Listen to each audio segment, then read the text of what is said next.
Чели ли сте 1001 нощ? А какво си спомняте? Морски приключения, гигантски птици, всемогъщи, но капризни джинове? 1001 нощ обаче не са просто приказки за деца.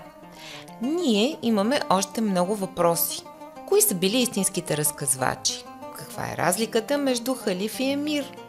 Защо византийските принцеси се умели както в шаха, така и в борбата? Коя е царицата на науките? Колко вида любов се разплитат в тези истории?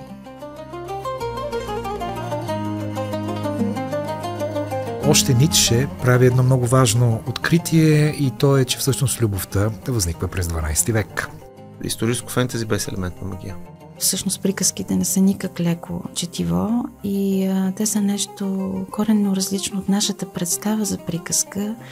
Като цяло не следват моделите на разказване на европейските приказки.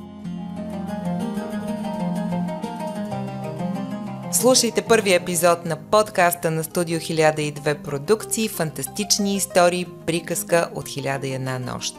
В рамките на 10 епизода, заедно с нашите гости, ориенталисти, хуманитаристи, преводачи и философи, ще следваме разклонените пътеки на арабската устна традиция, ще влизаме в чехлите на разказвачите и под броните на жени войни, следовнички на опасни култове.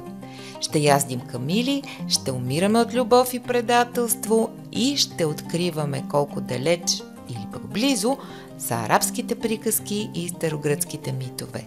Очаквайте нов епизод на всеки 2 седмици.